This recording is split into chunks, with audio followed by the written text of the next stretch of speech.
Or do the rich people cringe and say, don't tell them that, Robert? Yes. Don't tell people what you know. Right. Keep them poor.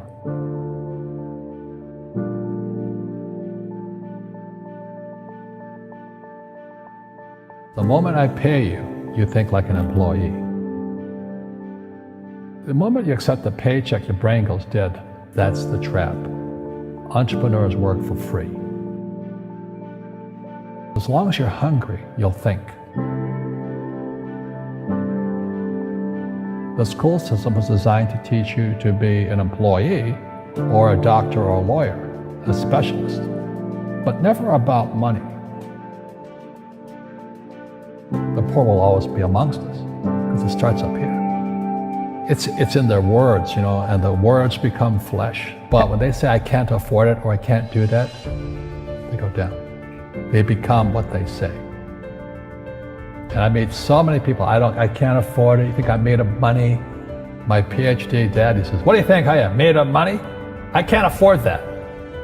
And my rich dad would say, that's why he's poor. Poor people say, I can't afford it, I can't do that, I don't have time. Because it's an escape. It's an escape, you know what I mean? It's easy to say, I can't afford it. Oh, I'm too tired. Oh, I can't go to the gym. When you could go to the gym. No, I can't. Truth is, I'm just too lazy to go to the gym. And your rich dad used to say what instead of, I can't afford it? How can I afford it? How can I do that? A question opens the mind, a statement closes the mind. See, when you say, I can't afford it, your mind shuts down and you become what you say.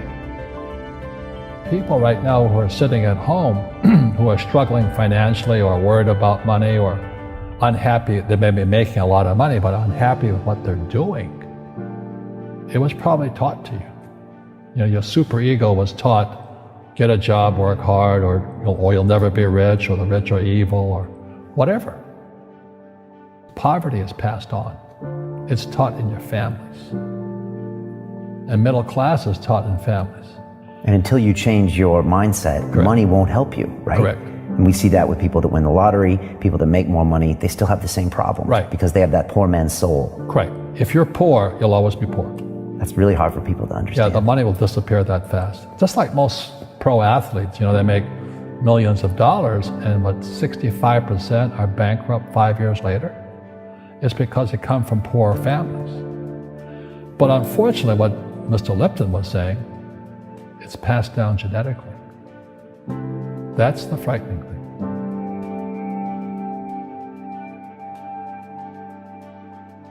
If you don't want to learn it, I can't help you.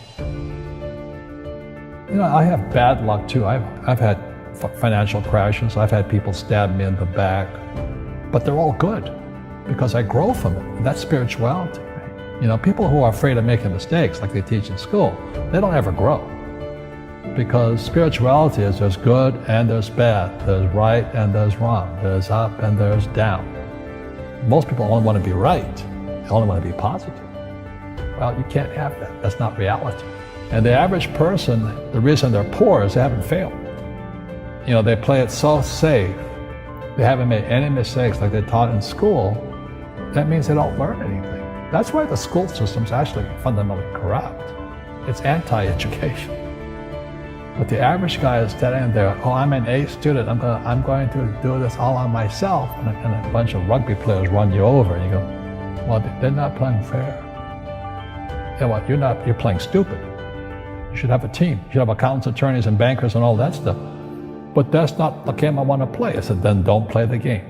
The game of business is played with accountants, attorneys, bankers, hate to say it, politicians. You got to know the game. People say, well, money is not that important to me. Then if money is not that important to you, money is not important to you. You know what I mean? I don't care about money. The money doesn't care about you. The word does become flesh. Or I'll never be rich. Or the favorite one is the rich are greedy. It's the poor that are greedy. If you think about it, because to be rich, you have to give something. I have to produce books and games, and I purchase real estate, I provide housing, provide jobs and all that. That's why I'm rich. But greedy people produce nothing. You know, Einstein said, you know, imagination is more important than knowledge, but knowledge empowers imagination. And what most people lack is real business knowledge, like accounting, you know, like debt, like taxes. You gotta know that stuff, but they don't teach it in school to anybody. You see, most teachers in school, they're out of ethics. They teach subjects they themselves don't practice. Because I understood what a fake teacher is. A fake teacher is somebody who just wants a job and they'll teach anything. You know, they teach how to shine shoes if you pay them more money. But they really don't know what they're teaching. In life, one of the things I suggest to people, you gotta find a real teacher versus a fake teacher. And a fake teacher is somebody who doesn't do what they teach. And a real teacher is doing what they teach every day. Our school systems are making our students weaker. So in school, they have these things called now trigger effects. So you can't, as a teacher, you can't say anything that might upset the student. They don't want anything that might jar their point of view. You see people say, well, why don't you give the poor money? So the only problem with that is it just creates more poor people. Give a man a fish, he fishes for the day, or eats for the day. Yeah, you give a man a fish, you get a lot of people who want more fish, you know? But you teach them to fish. We become creatures of our own habits. And until we break the habit, we don't change. Our schools don't teach that.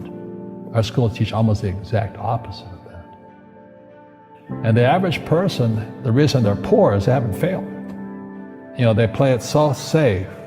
They haven't made any mistakes like they taught in school. That means they don't learn anything. That's why the school system's actually fundamentally corrupt. It's anti-education. So what I say to young people is you find your game.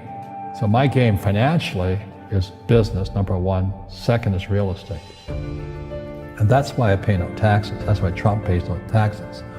Legally, it is a combination of business and real estate that gives us an unfair advantage over employees because they don't know what to do. And a lot of people would rather sit in the stands than be in the game. One of the greatest ways to acquire great wealth is playing Monopoly in real life. 4 greenhouses, 1 red hotel. But is that all there is? That's it. Robert, if I could give you some kind of a magic phone and you could make a call to the 20-year-old Robert Kiyosaki and give that young man a bit of advice, what would you tell him? I would just say keep going. Just do what you have to do. Just, you know, live it to the fullest, which I did. Nothing I ever did made sense. Now, could you imagine quitting a $120,000 a year job for $200 a month to go fight in Vietnam and almost die? It didn't make sense, but it was the best decision I made at that time. And I think what most people do is they let their parents or their friends talk them out of life. So afraid of failing. But failing is how we succeed. You look at guys like Edison and all that. They failed like 1,014 times before he invented the light bulb. You know, our schools punish you for making mistakes. That's why we have so many people who are so afraid of admitting they make mistakes or afraid of failing.